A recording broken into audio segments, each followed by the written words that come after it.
तो मैं चाहूँगा कि जोरदार तालियों के साथ, जहाँ पर भी हैं हम, एक बार जोरदार तालियों के साथ मैं चाहूँगा कि हम स्वागत करें जितेंद्र डागर सर का, उनकी सोच का, उस शख्स का जिनकी सोच में है दम। राइट, तो सर अगर आप मुझे सुन पा रहे हैं, if you are there sir. Yes, sir, I'm there. Right sir, welcome sir, welcome and thank you so much for your time in such a short notice. Thank you so much sir.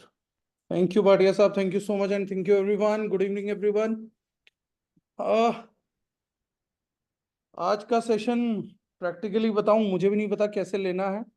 वैसे मुझे usually कभी भी नहीं पता होता कैसे लेना, बस ये पता है कि जाना है, बात करनी है, लोगों से इंटरेक्ट करना, that is what I know. आज का प्रोडक्ट सेशन है क्लीनिंग रेंज पे। तो इसमें मैं दो तीन चीजों के पर्सपेक्टिव पे बात करना चाहूंगा when I am thinking in my mind. पहली बात है, क्या हमें कोई अवेयरनेस चाहिए? मतलब क्लीनिंग प्रोडक्ट के लिए भी हमें कुछ समझने की जरूरत है। क्लीनिंग प्रोडक्ट तो जाना बाजार से खरीदना, जो सस्ते से सस्ता हो सके, जो ज्यादा से ज्यादा बढ़िया सफाई कर दे, उस प्रोडक्ट को क्लीनिंग प्रोडक्ट मान लेंगे, यूज कर लेंगे। ये हमारा ब्रांड चुनने का एक अधिकार है। इस एक प्रोडक्ट में मैंने देखा कि अवेयरनेस एक ही ब्रांड के पास है, हिंदुस्तान यूनिलीवर लिमिटेड के। उसकी भी क्यों मार्केट है हमें पता होना चाहिए। दूसरी चीज मैं चाहूंगा कि मैं आपको ये बताऊं कि कंज्यूमर एंगल से ये प्रोडक्ट आपके घर को क्या सपोर्ट कर सकता है। तीसरी चीज, बिजनेसमैन एंगल से हम क्या प्रमोशन कर सकते हैं। तीन चार चीजों के प्रमोशन पे मैं आऊंगा। और कंज्यूमर एंगल पे आप लोगों को बहुत ज्यादा आज सेटिस्फेक्शन मिलेगा चीजों को समझ के। सबसे पहले मैं बात करता हूं मिशन केमिकल फ्री के बैनर तले, बैनर तहत क्लीनिंग प्रोडक्ट्स क्यों। और मैं प्लीज रिक्वेस्ट करूंगा, आज का सेशन सबसे ज्यादा इंपॉर्टेंट है समझने के लिए। समझाने के लिए बहुत कम इंपॉर्टेंट है, समझने के लिए बहुत इंपॉर्टेंट है, बहुत पर्सपेक्टिव से है। केमिकल फ्री में सबसे ज्यादा जरूरी यही उत्पाद क्यों है? चार पांच उत्पाद, ये चार पांच प्रोडक्ट सबसे ज्यादा इंपॉर्टेंट क्यों है केमिकल फ्री के तहत? देखिए, जब मैंने बात करा था, एडवोकेट किया था, आज तो उसका प्रूवन है। दारुजनाइन वो पहली ऑर्गेनाइजेशन थी, और मैं बड़ा प्राउडली बोलता हूँ आज इस चीज को, जब झारखंड वाली रिसर्च आई तो इस दुनिया में मैं पहला वो शख्स था जिसने इस चीज को एडवोकेट किया कि केमिकल्स ही हमारी प्रकृति के विनाश के पीछे हैं, केमिकल्स ही मानव विनाश के पीछे हैं, और केमिकल्स ही हर प्रकार के समूल विनाश के पीछे चल रहा है। ये एक ऐसी चीज है जो न केवल मनुष्यों को नुकसान पहुंचा रहा है, प्रकृति को नुकसान पहुंचा रहा है, जीव जंतुओं को नुकसान पहुंचा रहा है, बनाने वालों को नुकसान पहुंचा रहा है। जो बनाने वालों को ओनर है, शायद उसको ना पहुंचाता, वो फैक्ट्री में नहीं बैठता। लेकिन आप एक छोटी सी बात देखिएगा, केमिकल्स के बारे में जब मैं बात करता हूँ, जो लोग बोलते हैं ना सेफ है, कुछ नहीं होगा, हमें क्या होगा, तो एक चीज ध्यान रखिए, जहां पर भी केमिकल्स की मैन्युफैक्चरिंग होती है, उनके ओनर्स या समझदार लोग वहां नहीं जाते। जितने भी समझदार लोग वहां पर एंटर करते हैं वो मोस्टली पीपी किट में होते हैं, कंप्लीटली कवर्ड होते हैं, यहां तक कि मुंह नाक भी कवर करके जाते हैं। और जब वो बना के प्रोडक्ट फॉर्मुलेट कर देते हैं तो वो कंज्यूमर्स पे चले जाते हैं। अब खेती के केमिकल्स के बारे में सब अवेयर हो गए, क्योंकि फूड से कंसर्न था ना। एक आदमी की चेतना के कुछ क्षेत्र होते हैं, कुछ मैं बोलूंगा दायरे होते हैं, कुछ पहलू होते हैं, ऐसा कुछ भी बोल सकते, स्टेजेस होती हैं। अब चेतना के स्टेज पे केमिकल खाने में डल रहा है, ये सुनते ही आत्मा कांप जाती है, रूह कांप जाती है। पेस्टिसाइड जहर है, डाल रहा है। जेन गॉर्डन मैडम ने जब स्टेटमेंट दिया, ऐतिहासिक स्टेटमेंट दिया, जिसने मेरे दिमाग को भी बहुत चेंज किया, कि कोई भी व्यक्ति खेती में जहरीले उत्पाद डाल के ये कैसे सोच सकता है कि ये फसल जो है वो किसी के लिए भी फायदेमंद होगी। जेन गॉर्डन मैडम का जब ये स्टेटमेंट आया तो वो विस्मयकारी स्टेटमेंट था कि वाकई में यार, इंसान कितनी मूर्ख प्रजाति है, खेती में जहर डाल के ये सोचता है कि ये कुछ लाभदायक चीज है। इतना मूर्ख कोई जानवर, कोई जीव नहीं है, यहाँ तक कि कीड़े भी नहीं है, वो भी नहीं खाते उस फसल को। तो ये जो था, ये हम लोगों के लिए बड़ा समझदारी का विषय रहा। लोग जानने लगे, लोग जागरूक होने लगे, खेती के विषय में जागरूक होने लगे, फूड प्रोडक्ट्स के विषय में जागरूक होने लगे, insecticide free, pesticide free, chemical free products की डिमांड बढ़ने लग गई। फूड आइटम्स में मैं बात कर रहा हूँ। दारुजनाइन स्पेशल क्यों, उसको समझिएगा। अभी तक कोई भी व्यक्ति केमिकल फ्री प्रोडक्ट्स की बात कर रहा था तो वो समझता सिर्फ खेती से संबंधित, लेकिन एक बड़े दायरे को, बड़े लोगों को ये समझ में आया, काफी बड़े दायरे में, कि खेती से ज्यादा केमिकल्स जो यूज हो रहे हैं वो पर्सनल केयर कॉस्मेटिक्स में यूज हो रहे हैं, पर्सनल केयर में यूज हो रहे हैं। आपकी टूथपेस्ट, खेती के अंदर डलने वाला केमिकल, जब आप पूरे दिन भोजन करते हैं तो अकॉर्डिंग टू ए डेटा हमारी बॉडी के अंदर प्रतिदिन लगभग 60 से 70 mg जाता है। कोई चीज ली, खाई, मुंह के रास्ते गई, 60 से 70 mg तक एक्सपोजर है केमिकल्स का जो हमारे शरीर में जाता है। लेकिन ये प्योर पॉइजन है, इसलिए ज्यादा रिस्की है। प्योर पॉइजन ही है, 70 mg प्योर पॉइजन। फिर हमारी बॉडी कुछ डिटॉक्स कर पाती है। अब सेकेंड स्टेज पे पर्सनल केयर कॉस्मेटिक्स जब हम लगाते हैं, टूथपेस्ट यूज किया, साबुन नहाने का यूज किया, या हम लोगों ने कुछ और चीज इस्तेमाल करी, शैम्पू यूज किया, फेस वॉश यूज किया, कोई क्रीम इस्तेमाल करी, हम कभी उसके बैक साइड इंग्रेडिएंट्स पढ़ते ही नहीं थे वो बना किस चीज से है, और 26 सेकंड के अंदर हमारी स्किन से एब्जॉर्ब होके वही केमिकल पदार्थ हमारी रक्त वाहिनियों में, हमारी जो नलिकाएं होती है, रक्त नलिकाएं, या हम बोले ह्यूमन ब्लड वेन्स, उनके अंदर एंटर कर जाता है। खून के थ्रू ये सारे ऑर्गन्स में जाता है। मेनली जिन जगहों को इफेक्ट करता है वो है एंडोक्रीन ग्लैंड्स, जैसे महिलाओं में ब्रेस्ट, यूट्रस, ओवरीज, इनको इफेक्ट करता है। पुरुषों में जो है वो अलग ऑर्गन्स को इफेक्ट करता है, प्रोस्टेट को बहुत अटैक करता है। इस प्रकार से अलग अलग केमिकल्स एंटर करते हैं। अब मान लीजिए 50-50 mg रोज भी खाया तो जो जहर लेने का हमारा इंटेक है वाया फूड आइटम्स, वो 30 × 50 mg, लगभग 1.5 ग्राम हम महीने में खाते हैं। लेकिन नहाने के साबुन में जितने केमिकल्स यूज होते हैं अदर देन नेचुरल एक्टिव्स या नेचुरल चीज, एक साबुन की टिकिया में मान लें कि 100 ग्राम में 55 ग्राम केमिकल था, तो उसका लगभग 60 ग्राम यानी कि 32 से 33 ग्राम महीने में हमारे खून में चला जाता है, जिस केमिकल के प्रति हमारी कोई अवेयरनेस नहीं है। भाटिया साहब ने एक विषय उठाया, अच्छा, मेरे बोलने से पहले बोलना चालू किया सेफ्टी साइड के लिए। उन्होंने अच्छा बात बोली कि सिंथेटिक केमिकल्स नहीं है, क्योंकि एक समझदार आदमी बेवकूफों के सवालों से बचना चाहता है, और भाटिया साहब समझदार व्यक्ति हैं। अब बहुत से लोग बोलते हैं केमिकल मत बोलो, हार्मफुल केमिकल बोलो। आप मैन मेड केमिकल भी होते हैं, सिंथेटिक केमिकल भी होते हैं। उनसे मुझे एक सवाल है, और ये आप कभी भी रख लीजिएगा। आज जो समझदार हमें हार्मफुल केमिकल समझा रहे हैं उन लोगों का स्वागत है, जो लोग मुझे सिंथेटिक केमिकल समझा रहे हैं उनका भी स्वागत है। लेकिन अगर आप इतने इंटेलिजेंट बन गए थे और जब ये पब्लिक मर रही थी और आपको इतना ज्ञान था, तो आप सो कहाँ रहे थे, उसका जवाब मुझे चाहिए।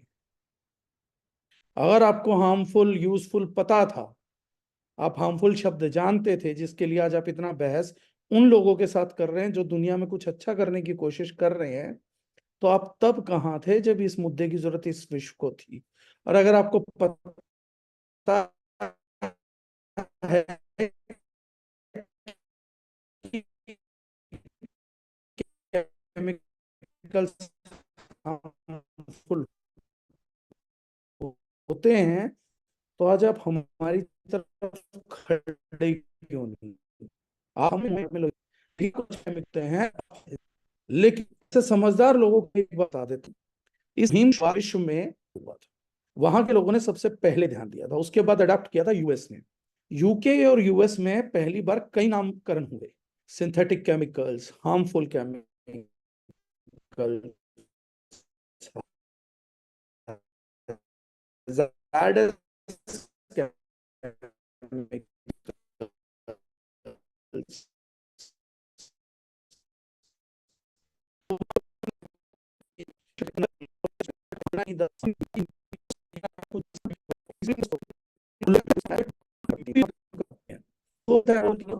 एक्चुअली में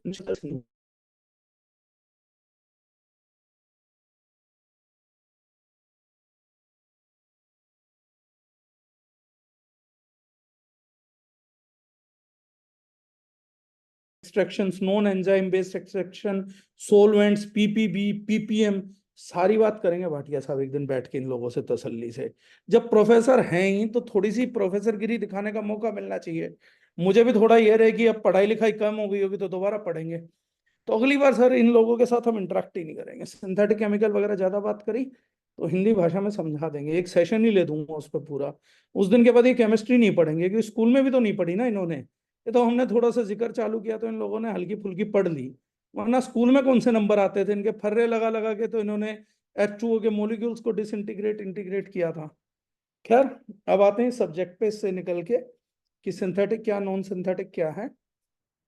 तो मैंने आप लोगों को बता दिया केमिकल फ्री का मेन उद्देश्य अलग अलग कैटेगरीज में अलग अलग है। फूड में मतलब है कि मैन मेड सिंथेटिक केमिकल्स का प्रयोग ना हो, ये फूड में मतलब है। कॉस्मेटिक्स में मतलब है कार्सोजेनिक नहीं होना चाहिए, सिलुक्सेंस नहीं होने चाहिए, सिलिकॉन्स नहीं होने चाहिए, जो टिपिकली बॉडी के अंदर पेनिट्रेट करके एस्ट्रोजन मिमिक करे, हार्मोन मिमिकिंग केमिकल्स नहीं होने चाहिए।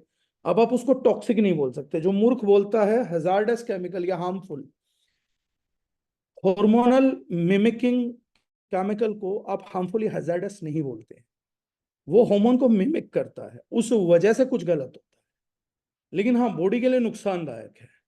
सो हार्मफुल केमिकल्स की कैटेगरी में फिर भी नहीं डलता वो। तो इन लोगों की भी अपनी डेफिनेशंस बहुत चेंज हो जाएगी। अब आते हैं क्लीनिंग प्रोडक्ट्स पे। क्लीनिंग प्रोडक्ट्स के केमिकल्स में क्या कंसर्न है? केमिकल प्रोडक्ट्स के, क्लीनिंग प्रोडक्ट्स के केमिकल्स में कुछ बेसिक कंसर्न्स हैं। एक सबसे बड़ी कंसर्न है VOC, वोलेटाइल ऑर्गेनिक कंपाउंड्स। एक नया शब्द आज आप लोगों को जानने को मिलेगा पोल्यूशन में, which is known as indoor pollution. ये बहुत कम लोगों को मालूम है। मैं जिन लोगों ने अभी डायरी पेन उठाया मैं उनके लिए दोबारा रिपीट करता हूं। क्लीनिंग प्रोडक्ट्स के केमिकल्स में क्या कंसर्न है, हम क्या बात कर रहे हैं? मैंने कॉस्मेटिक के बता दिए, कैंसर पैदा कर रहे हैं, स्किन ड्राई कर रहे हैं, एक्जिमा कर रहे हैं, आपके ब्लड में जाके एस्ट्रोजेंस को, हॉर्मोन्स को मिमिक कर रहे हैं। ये एक बड़ा प्रॉब्लम है। खेती जहरी दे रही है, प्योर पॉइजन है। लेकिन क्लीनिंग प्रोडक्ट्स पे हम ध्यान क्यों दें? क्यों एक हैंड वॉश पे ध्यान दें? क्यों हम क्लीनिंग प्रोडक्ट्स पे ध्यान दें? मतलब ऐसा क्या कंसर्न आ गया डॉक्टर साहब कि इस सब्जेक्ट को भी मिशन केमिकल फ्री के तहत हम बात कर रहे हैं? तो पहला कंसर्न जो मैंने कहा, VOC, वोलेटाइल ऑर्गेनिक कंपाउंड्स। आज कोई एक सज्जन लिख रहे थे कहीं पे कि मैंने एक बोतल पे पढ़ा ऑर्गेनिक, तो मैंने कहा उस पर यह भी लिखा हो सकता था हम ऑर्गेनिक नहीं बनाते। तो ऑर्गेनिक शब्द से मत मोटिवेट हो ना, क्योंकि इसमें भी VOC है और ये डेंजरस होता है। वोलेटाइल ऑर्गेनिक कंपाउंड्स मतलब जानलेवा है। कभी लोग बोले हमारे प्रोडक्ट में VOC वोलेटाइल ऑर्गेनिक कंपाउंड्स है, एक्चुअली VOC होना नहीं चाहिए, वोलेटाइल ऑर्गेनिक कंपाउंड्स होने नहीं चाहिए। वोलेटाइल का मतलब है ऐसे केमिकल्स जो हल्की सी हीट पाके वेपर फॉर्म में आ जाते हैं, और मोस्टली सभी क्लीनिंग प्रोडक्ट्स में ये होता है। जब आप अपना टॉयलेट क्लीन करते हैं तो बहुत लोग बोलते हैं फ्यूमिकेशन होता है। फ्यूमिकेशन मतलब सलाह भी दी जाती है, और सच्ची सलाह है कि जब भी आप टॉयलेट शीट को क्लीन करें तो टॉयलेट का दरवाजा खिड़कियां खोल दें, हवा को क्रॉस वेंटिलेट होने दें, क्योंकि शीट पे प्लाक जो जमता है वो अल्कलाइन रहता है, उसके ऊपर एसिड जाता है, दोनों के बेस से जो गैसेस सिक्रेट्स होती हैं, those are not healthy for human beings. और एक बेसिक ब्रांड के अंदर इस चीज का ध्यान नहीं दिया जाता कि टॉक्सिक गैस जब सिक्रेट होगी तो उसको एब्जॉर्ब बैक कैसे कराना है। ऐसी बेसिक चीजों का ध्यान नहीं दिया जाता है। वो बस एक प्रोडक्ट देते हैं, प्लाक हटे। अब आदमी बेवकूफ है तो उसके लिए कंपनी जिम्मेदार नहीं है ना, सर ये वहां पर क्यों सांस ले रहा था, मर गया मर गया, अब हम क्या करें इस चीज में। लेकिन क्या इमिडिएटली मरते हैं? हाँ। अगर मैं एक बहुत बड़ी मात्रा में ऐसा एक अरेंजमेंट बनाऊं दिखाने के लिए कि कितना खतरनाक, और 100-200 टॉयलेट शीट एक साथ लगा दूं और उस कंपाउंड को पूरा बंद कर दूं, और 200 शीट पे एक साथ मैं अपना टॉयलेट क्लीनर किसी भी कंपनी का डाल दूं और उस हवा में किसी को सांस लेने को बोलूं, तो बहुत बड़ा चांस है इतनी मात्रा में एक साथ सांस लेने से वो व्यक्ति मर जाएगा। सरल उदाहरण, ओपन एयर में आप कोयले की अंगीठी पे आग सेक लेते हैं, लेकिन वही कोयले की अंगीठी अगर एक बंद कमरे में जला दी जाए तो आपकी मृत्यु का कारण भी बन सकती है। जब तक ये इतनी बड़ी हवा में पीपीबी जो मैं बात कर रहा था, पार्टिकल्स पर बिलियंस है, तब तक हम बचते हैं, पार्टिकल्स पर मिलियन है तब तक भी झेल पाते हैं, लेकिन जिस दिन मात्रा ज्यादा होगी हम मर जाएंगे। जहरीला है, ले लेगा जान। इसी प्रकार से क्लीनिंग प्रोडक्ट्स वीओसी बन के हवा में लगभग 9 फीट तक चले जाते हैं। फ्लोर क्लीनर भी है, टॉयलेट क्लीनर भी उसमें से एक है, आपका बाथरूम क्लीनर्स भी हैं। ऐसे बहुत सारे क्लीनर्स हैं जो वीओसीएस, फ्लोर क्लीनर तो स्पेशली है, मतलब वो तो लिख लीजिए 9 फुट तक रहता है।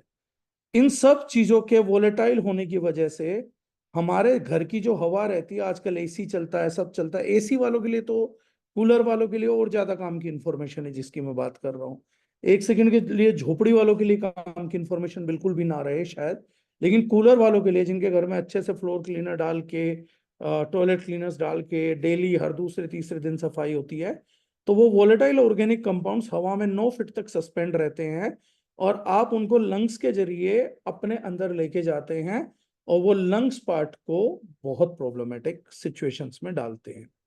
एक रिपोर्ट के अध्ययन के अनुसार ये भी पाया गया था, दिल्ली शहर की एक रिपोर्ट थी, मैं शेयर भी करूंगा कभी, कि 94% लोग जिनको लंग्स का इशू पोल्यूशन की वजह से हुआ, उनमें से 94%, 94% लोगों को इंडोर एयर पोल्यूशन की वजह से हुआ था। और इंडोर एयर पोल्यूशन का प्रमुख कारण, प्राइमरी रीजन वीओसीज थे, ना कि बाहर की एयर थी।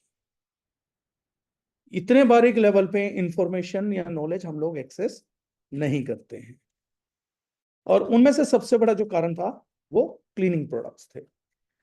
क्लीनिंग प्रोडक्ट्स में होने वाले बहुत से केमिकल्स पे बड़ी सारी न्यूज भी आ चुकी हैं अगर हम बात करेंगे तो। अब जैसे पीछे आया था कि जो भी हमारे घर में आपका यूटेंसिल वाला रहता है, उसके लिए आया था कि बर्तनों में चिपके डिटर्जेंट से लीवर कैंसर का खतरा 4 गुना ज्यादा। ये बाकायदा न्यूज़पेपर का रिपोर्ट था। मैं इसके बाद पोस्टर बैनर रेडी है, मैं आप लोगों के साथ शेयर करूंगा। किसी ने न्यूज़ पढ़ी होगी, किसी ने नहीं पढ़ी होगी, लेकिन इस न्यूज़ को पढ़िए, इस न्यूज़ को अपने फैमिली ग्रुप्स में डालिए, ऑफिस ग्रुप्स में डालिए और चर्चा करिए। हम नहीं बोल रहे ना, एक अध्ययन बोल रहा है, गवर्नमेंट बोल रही है। एक आया था सेहत के लिए कैसा है डिटर्जेंट, कैसे जाता है शरीर में, 400 केमिकल से बनता है डिटर्जेंट, क्या हो सकता है उपाय। ये सारी चीजें हैं, ये खतरे हैं जो हम लोगों को इंडिविजुअल यूज से हैं। और हम लोग क्या समझते हैं, बच्चा भी यूज कर रहा है, उसी में खा रहा है। एक इंसान इतना संवेदनहीन कैसे हो जाता है कि उसके घर की कोई औरत है वो यूज कर रही है क्लीनिंग प्रोडक्ट्स तो कुछ भी ले आओ। मतलब देखना नहीं है, अगर आपकी वाइफ यूज कर रही है, आपकी बेटी यूज कर रही है, बहन यूज कर रही है, या आप स्वयं भी यूज कर रहे हैं, तो कभी आप ये नहीं देखते कि वो किस चीज में हाथ डुबो के रखेगी, किस चीज से क्लीन करेगी। कई लोग बोलते हैं हमारे घर में माई है, जो चीजें स्किन के थ्रू एब्जॉर्ब होंगी, स्किन के थ्रू डैमेज करेगी, वो महिला भी जब उसी स्किन के थ्रू उनको वॉश करेगी तो स्किन के भी रेजिड्यू रह जाते हैं, वो स्किन के भी रेजिड्यू रह जाते हैं। वो जाने वाला यही है। मैंने एक शुरुआत में ही दारूजन के शुरुआत से लेनियार्ड्स वगैरह पे एक चीज प्रमोट की थी, वसुदेव कुटुंबकम। वो बहुत कम लोगों को समझ में आया, ये संसार एक परिवार है। एक्चुअली मेरा बताने का मतलब ये था कि अगर आपके डिटर्जेंट से, आपके केमिकल से आपकी घरवाली की तबीयत खराब हो रही है, तो इस नेचर ने कुछ ऐसा कानून या कुछ ऐसा जरूर किया होगा कि उसके कुछ करने से आपकी तबीयत भी जरूर खराब होगी। वसुदेव कुटुंबकम का ये मतलब नहीं था पूरा संसार एक परिवार है, उसका एक मतलब ये था कि आप अपने परिवार के किसी व्यक्ति को जाने अनजाने चोट पहुंचाएंगे तो गलती से वो व्यक्ति भी जाने अनजाने आपकी चोट पहुंचने का कारण बनता है। और मेरी ये बात केवल शास्त्रों से नहीं निकली है, साइंस से भी निकली है। इसको बोला जाता है, जो पढ़ाकू है पढ़िएगा, द बटरफ्लाई इफेक्ट, जिसमें यह बताया गया है कि संसार का बड़े से बड़ा चक्रवात किसी तितली के पंख फड़फड़ाने से आता है। कल रात जो दिल्ली में चक्रवात आया था, आप लोग यकीन भी नहीं कर पाएंगे, उसका भी 99.99% रीजन अकॉर्डिंग टू साइंस, कल किसी तितली ने पंख फड़फड़ाए होंगे, दिल्ली में तूफान ले आई, मेट्रो रोक दी, कई पेड़ गिरा दिए, कई गाड़ियां तोड़ दी, कई घरों का विनाश कर दिया। यकीन करना नामुमकिन है, लेकिन जिसको नहीं हो रहा, इस सेशन के बाद गूगल पे जाके पढ़िएगा, द बटरफ्लाई इफेक्ट। तो अगर हमारे अनजाने में हमने घर की औरत को किसी को डैमेज किया है, वो काम वाली थी या कोई भी थी, इसलिए मैं कभी किसी से बदतमीजी नहीं करता, मैं डरता हूँ, डरपोक आदमी हूँ। चाहे वो ड्राइवर हो चाहे कुछ भी है, मैं बदतमीजियों से बचता हूँ, क्योंकि मैंने उसको हर्ट किया है। वो खुद बदला लेने में सक्षम नहीं है तो ईश्वर बदला लेगा। प्रोडक्ट अच्छे बनने का भी एक कारण यह था कि मैं जानता था कि लोगों को नहीं पता वो क्या इस्तेमाल करेंगे मेरे थ्रू, लेकिन मैं उन्हें गलत चीज दूंगा तो कल को प्रकृति या समाज मुझे भी गलत देगा, मैं बच नहीं सकता। कोई नहीं बचा सकता, कोई ताकत नहीं है। और बचाएगा कौन? भगवान खुद ये करता था, वो मुझे नहीं बचाने आएगा। तो बहुत जरूरी है कि हमारे एक्शंस क्या हैं इन टर्म्स ऑफ बिजनेस। इसी से तीसरी चीज जुड़ती है वसुधैव कुटुंबकम से। तीसरा खतरा क्या है क्लीनिंग प्रोडक्ट से? क्लीनिंग प्रोडक्ट से सबसे बड़ा खतरा है, जब आप लोगों ने देखा होगा छठ पूजा मनाई जाती है तो यमुना में बहुत ऊपर ऊपर तक झाग भरा हुआ है। कभी आप लोगों ने विचार किया ये झाग कहाँ से आता है, किस चीज से आता है? एक दिन मुझे बड़ा बुरा लगा, मैंने एक स्लोगन भी दिया, अभी तक उस पर बड़ा काम नहीं कर पाया हूँ। ईश्वर ने अभी उतना सामर्थ्य नहीं दिया, चीज नहीं दी। लेकिन आज आप लोगों के साथ शेयर करता हूँ, क्योंकि एक जूम मीटिंग मेरी पहले की भी है, ये भी रिकॉर्डेड होके यूट्यूब पे जाएगी तो लोग याद रखेंगे। एक दिन मैं सुबह दिल्ली में ड्राइव कर रहा था और मैंने बैनर्स पे लगे देखा, एक पॉलिटिकल पार्टी दूसरी पॉलिटिकल पार्टी से सवाल कर रही थी कि सीएम साहब बताइए यमुना कब साफ होगी, यमुना अब तक साफ क्यों नहीं हुई? तो मैंने कहा देखो यार, कितना गजब का मुद्दा है, कितना गजब का मुद्दा है। एक पॉलिटिकल पार्टी दूसरी पॉलिटिकल पार्टी को आरोप लगाने के लिए हमारी ही नदी का इस्तेमाल कर रही है, और उस नदी में झाग के पहाड़ है। मैंने कहा काश ये मैसेज लगवाते कि दिल्ली की जनता जवाब दे यमुना कब तक साफ होगी। क्योंकि मैंने थोड़ा पढ़ा था एक बार, तो मुझे समझ में आया था कि जितना हम घरों से ड्रेन करते हैं केमिकल, उसका लास्ट में सोर्स जाके कहीं ना कहीं यमुना जी में गिरता है। जो इतना झाग रोज यमुना जी में खड़ा रहता है, ये कोई इंडस्ट्री पागल थोड़ी ना है। अपना शैम्पू बनाने वाली, डिटर्जेंट बनाने वाली कोई कंपनी आपको इतना पागल लगती है कि वो इतना ज्यादा डिटर्जेंट यमुना जी में छोड़ देगी? ये डिटर्जेंट जो नॉन बायोडिग्रेडेबल हैं, जो हम लोग सुबह नहा के छोड़ देते हैं, और वो हजारों लाखों करोड़ों गटर से होता हुआ यमुना जी तक पहुंचता, उसी का झाग आप देखते हो, क्योंकि उसका झाग सेटल डाउन नहीं होगा। हम कोई परवाह नहीं करते क्लीनिंग प्रोडक्ट क्या है। यमुना जी एक दिन परवाह नहीं करेंगी कि हमारे को पानी की जरूरत है नहीं है, क्योंकि हम यमुना जी की पिछले 50-60 साल से 70 साल से कोई परवाह नहीं कर रहे। वसुधैव कुटुंबकम। हम नदियों की परवाह नहीं कर रहे हैं, नदियां किसी दिन हमारी परवाह नहीं करेंगी। आप में से बहुत से लोग गांव से रहते होंगे, आज मैं आप लोगों को भी एक मानव सेवा का, जन सेवा का, प्रकृति सेवा का एक बड़ा मौका दे रहा हूं, एक समझ देके। एक बड़े मेरे आदर्श व्यक्ति हैं रामवीर तंवर, दिल्ली हेड ऑफिस में मैंने उनका बड़ा सारा पोस्टर भी लगा रखा है। वो तालाबों को पुनर्जीवित करते हैं, महान कार्य करते हैं। तालाब जो मर गए हैं उनको पुनर्जीवित करते हैं। मरे हुए तालाब के ऊपर पेड़ उगाते हैं, डेविल लिली बोला जाता है उसको, कुछ लोग उसको सिंघाड़े का पेड़ बोलते हैं, पौधे वो उगाते हैं और तालाब मर जाता है। वो उनको उखाड़ के दोबारा तालाब को पुनर्जीवित करते हैं। मैं एक बार पढ़ रहा था कि पुनः पुराने जमाने में कभी तालाब मरते नहीं थे। हमारे टाइम पे क्या कलयुग आ गया, हमारे पाप इतने बढ़ गए कि हमारे कारण तालाब मर रहे हैं? कुछ तो साइंस होगी। तो साइंस में मुझे बताया गया कि एक न्यूट्रिएंट होता है फोस्फेट। ये फोस्फेट तालाब तक पहुंचता है, और तालाब तक पहुंचने के बाद ये इस पेड़ को, इस पौधे को ज्यादा से ज्यादा उगाता है, उसके लिए फर्टिलाइजर का काम करता है। और जब ये पौधा उगता है तो ये बड़ा स्वार्थी पौधा है। ये तालाब के जल में से अपने लिए ऑक्सीजन चूस लेता है, और जब ये अपने लिए ऑक्सीजन चूसता है तो सारे जानवर मर जाते हैं। और जब जानवर मर जाते हैं तो प्रकृति की संरचना ऐसी है कि जब जानवर ही नहीं रह सकते तो वो तालाब को मृत कर देती है, मार देती है, और उस तालाब का कोई औचित्य नहीं रह जाता, जिसको फिर रामवीर तंवर जी जैसे बड़े व्यक्ति जाके पुनर्जीवित करते हैं। तो मैंने पढ़ा कि ये फॉस्फेट का सबसे बड़ा सोर्स क्या है, कैसे तालाबों में जा रहा है। क्योंकि मेरा ये मानना है, किसी चीज को दुरुस्त करने से ज्यादा उसे जड़ से खत्म कर दो तो वो दुरुस्त हो जाएगी। तो मैं जड़ जानना चाहता था कि इसकी जड़ कहाँ है यार, क्यों क्यों पानी में फॉस्फेट पहुंचता है? कोई फैक्ट्री छोड़ती है, कोई करता है, तो उसके प्रति कुछ जागरूकता लेकर आऊंगा। उस दिन मुझे पता लगा ये सबसे ज्यादा फॉस्फेट पाया जाता है कपड़े धोने के डिटर्जेंट पाउडर्स में, लो एंड चीप प्रोडक्ट्स के अंदर। ना केवल आप अपने परिवार को मृत्यु दे रहे हैं, आप अपने पर्यावरण को भी मृत्यु दंड दे रहे हैं। और जिस व्यक्ति का पर्यावरण नहीं बचता, उस व्यक्ति को, समाज को बचाया नहीं जा सकता। इसलिए भी हमारी cleaning range mission chemical free के तहत बहुत जरूरी है, पर्यावरण की सुरक्षा करने के लिए, परिवार की सुरक्षा करने के लिए, समाज की सुरक्षा करने के लिए। अब बात करते हैं, एक था वीओसीज, और भी तरीके होते हैं जिससे केमिकल्स हमें मार सकते हैं। हाँ, कुछ ऐसी जगह हैं जहां हम सोचते नहीं है, जैसे किसी व्यक्ति ने लॉन्ड्री डिटर्जेंट यूज किया, हाथ धो के रखे, उसकी स्किन ने एब्जॉर्ब किया, वहां से एक रिएक्शन होता है। दूसरा रिएक्शन कहां से होता है? कपड़ों में से डिटर्जेंट, चाहे आप कितनी भी वॉशिंग मशीन चला लीजिए, कितने भी हाथ चला लीजिए, पूरे तरीके से कभी नहीं निकाला जा सकता। और हमारा देश एक गर्म देश है, जब यहाँ पसीने आते हैं, स्वेट होता है, तो वही डिटर्जेंट घुल के हमारी स्किन तक जाता है और हमारी स्किन की लिपिड लेयर्स को डैमेज करता है, जिसके कारण खुश्की और स्किन के रोग बढ़ जाते हैं।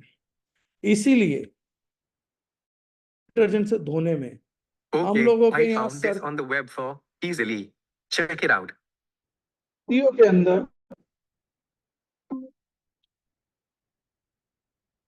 सर्दियों के अंदर बहुत ज्यादा इशू नहीं होता, लेकिन गर्मियों में जैसे ही स्वेट आता है तो स्किन की डिजीज बढ़ने लगती है। जबकि आयुर्वेद या स्किन डिजीज डर्मेटोलॉजिस्ट के अनुसार स्किन की डिजीजेस हमेशा सर्दियों में बढ़नी चाहिए, ना कि गर्मियों में। लेकिन गर्मियों में एक और प्रोसेस होता है कि लोगों के कपड़ों में फंसा हुआ डिटर्जेंट उनके स्वेट के साथ भीगने के कारण मिक्स होकर स्किन के थ्रू ज्यादा एब्जॉर्प्शन पकड़ता है और उसकी आउटर लेयर को ज्यादा रूखी कर देता है। इस कारण से जरूरत पड़ती रहती है, लेकिन हमारा ध्यान ही नहीं जाता पूरी गर्मी में। अब लोग बोलते हैं सर स्वेट से खारिश होती है। स्वेट से कभी खारिश नहीं होती है। स्वेट एक सोल्टियर कॉम्पोजिशन होता है जो खारिश नहीं करेगा। खारिश कब होती है? जब उसमें डिटर्जेंट्स मिक्स होते हैं, सब खारिश करते रहते हैं। सर्दियों में होनी चाहिए खारिश, क्योंकि रूखे हो जाते हैं, वहां पर भी डिटर्जेंट्स का रोल आता है। अब ये क्या सबसे इंपॉर्टेंट कैटेगरी है केमिकल फ्री में? तो जवाब है जी हाँ, ये सबसे इंपॉर्टेंट कैटेगरी है। क्योंकि एक घर में 2.5-3 किलो नहाने का साबुन नहीं लग सकता, 2.5-3 किलो शैम्पू नहीं लग सकता, कंडीशनर नहीं लग सकता, क्रीम नहीं लग सकती, लेकिन एक घर में 2.5-3 किलो डिटर्जेंट लग जाता है। उसके साथ आधा 1 लीटर केमिकल बर्तन धोने में लग जाता है, और उसका भी रेजिड्यू बर्तनों पे बच जाता है। पहले बिल्कुल ही बेवकूफी कर रखी थी तो व्हाइट लेयर्स दिखती थी। अब केमिकल बनाने वाली कंपनियां भी समझदार है, उन्होंने व्हाइट लेयर का जुगाड़ करना चालू कर दिया। लेकिन क्योंकि पूर्णतः पानी साफ नहीं हो सकता बर्तनों पे, इसलिए पूर्णतः डिटर्जेंट भी साफ नहीं हो सकता बर्तनों से। इसलिए उसका 100% प्लांट बेस्ड होना बहुत जरूरी है। Third thing, similar thing goes for floor cleaning. ज्यादातर लोग जो घर में चप्पल पहन के सब नहीं घूमते, नंगे पैर घूमेंगे, उनकी स्किन भी एब्जॉर्ब करेगी, बच्चों की स्किन भी एब्जॉर्ब करेगी।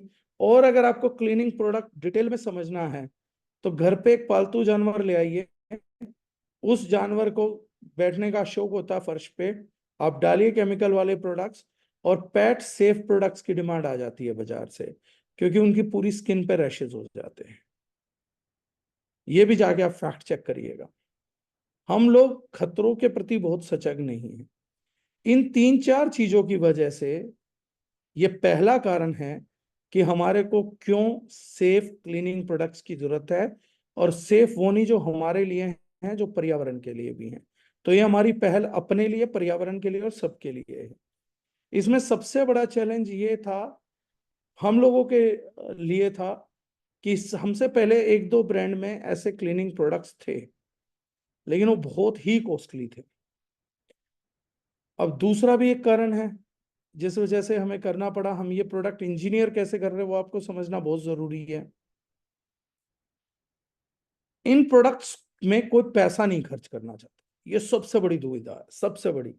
हम महंगा नहीं कर रहे हैं, लेकिन दुविधा क्या है, पैसे खर्चना नहीं चाहता कोई। इसलिए ज्यादातर कंपनीज क्लीनिंग प्रोडक्ट्स बनाते हुए क्या करती हैं, वो बहुत ज्यादा फिलर्स का इस्तेमाल करती हैं ताकि पैकेजिंग बड़ी दिखे। यानी प्रोडक्ट की एफिकेसी बढ़ाई जा सकती है। मान लो कि कोई बर्तन धोने का आपका वर्ल्ड फेमस ब्रांड है, आप जानते हैं मैं किसकी तरफ इशारा कर रहा हूं, वो उससे कहीं ज्यादा एफिकेटेड प्रोडक्ट बना सकता है, लेकिन ब्रांड क्या दिखाना चाहता है, 125 रुपए में, 100 रुपए में इतनी बड़ी बोतल, इतनी बड़ी बोतल। ये माइंडसेट जो हमारा ना, कम में इतनी बड़ी बोतल, इस प्रोडक्ट में पानी मिलाते रहिए और आपको कितनी बड़ी बोतल बनानी है बनाते रहिए। आधी कंपनी कहती है हमारा उनसे भी सस्ता है। एफिकेसी देखिएगा, फर्क दिख जाएगा, क्योंकि एक ही इंग्रेडिएंट डलता है बीच में, उसी का ऊपर नीचे होना होता है। तो इसलिए भी हमने पर्यावरण को बहुत नुकसान करा कि बड़ी प्लास्टिक की बोतलें बनाए। तो जहां 10 बोतलों पे एक बोतल बिकनी थी, वहां 10 बोतलें बेचनी चालू करी। तो हम वो वाली बोतल खरीद के प्लास्टिक कंट्रीब्यूशन भी बढ़ा रहे हैं। बड़े छोटे छोटे फैक्टर्स हैं कि हमने जबरदस्ती पानी खरीद रहे हैं क्लीनिंग प्रोडक्ट्स में, और 10 गुना ज्यादा प्लास्टिक प्रदूषण में चीजें गवा रहे हैं। उसके बाद उस पानी की लॉजिस्टिक्स कॉस्ट, मतलब सिर्फ बड़ी बोतलें कंज्यूमर को दिखाने के लिए इतनी बड़ी बोतलों को ट्रांसपोर्टेशन करते हैं, इतने ट्रक चलते हैं, वो मेरी और आपकी हवा ही बर्बाद कर रहे हैं। तब हमने दारूजिनाइन के प्रोडक्ट को किस तरीके से इंजीनियर किया, एक, लोगों को कॉस्ट स्विच करने में आसानी रहे। ये हमारी पहली प्राथमिकता थी। दूसरी चीज, सबसे बड़ी बात, केमिकल फ्री तो कर दिया। दूसरी बात, हम लोगों को यह देखना था कि पर्यावरण में ये चीजें रहनी नहीं चाहिए। तो जब आप देखेंगे तो हमारा प्रोडक्ट आएगा बायोडिग्रेडेबल, इको फ्रेंडली। ये प्रोडक्ट इको फ्रेंडली होना बहुत जरूरी है, क्योंकि अगर ये इको फ्रेंडली नहीं होगा तो पूरे पर्यावरण को बर्बाद कर सकता है। आप उतार के बाहर फेंक देते हो सारे पानी को। तो पर्यावरण बचाना था तो इसका इको फ्रेंडली होना बहुत जरूरी था। तीसरी चीज जो हमने करी, हमने इनको कंसंट्रेट किया। मैं एक एग्जाम्पल बता देता हूं, सिर्फ एक एग्जाम्पल बता देता हूं। जो क्लीनिंग सब्सटेंसेस होते हैं उन्हें केमिस्ट्री की भाषा में सर्फेक्टेंट्स बोला जाता है, टेक्निकल भाषा में सर्फेक्टेंट्स। क्लीनिंग पोटेंसी किसी भी ब्रांड की, आज आप लोगों को थोड़ी कंज्यूमर अवेयरनेस दे रहा हूं जो आपके लेवल पे कभी होती नहीं है, आज बता रहा हूं। किसी भी क्लीनिंग प्रोडक्ट को जब हम चेक करते हैं कि ये कितना एफिकेटेड है, तो हम चेक करते हैं कि भैया ये इसकी बोतल के अंदर सर्फेक्टेंट कितना परसेंट है। अब आदमी बोलता है क्या कोई स्टैंडर्ड होता, कोई स्टैंडर्ड नहीं, गवर्नमेंट की कोई गाइडलाइन नहीं है। मैं आपको 5% सर्फेक्टेंट का भी प्रोडक्ट दे सकता हूं, और मैं आपको 42-45% तक का सर्फेक्टेंट का प्रोडक्ट भी दे सकता हूं। उससे ज्यादा नहीं आएगा, क्योंकि बाकी को तो डाइल्यूट करना पड़ेगा, बाकी सर्फेक्टेंसी नहीं आ सकती। हाईएस्ट 45% तक जा सकता है। इस प्रोडक्ट में सारा कॉस्ट सर्फेक्टेंट का ही होता है, क्लीनिंग एजेंट का ही होता है। अब वो 42-45% है। बाकी में क्या भरा जाएगा बोतल में, बाकी में पानी भर के थिकनर डाल दिया जाएगा, गाढ़ा कर दो। और मैं आज आप लोगों के कमाल की बात बताता हूं, जो प्रोडक्ट जितना गाढ़ा किया जाता है वो थिकनर से ही किया जाता है, सर्फेक्टेंट कोई गाढ़े नहीं होते। लेकिन हमारे यहाँ दिमाग, क्या गाढ़ी चीज है, गाढ़ी गाढ़ी मतलब और तगड़ी और बढ़िया। सरफेक्टेंट उसको गाढ़ा नहीं करता, सस्ता थिकनर डाल के गाढ़ा किया जा सकता है, बहुत आसानी से किया जा सकता है इस प्रोडक्ट को गाढ़ा।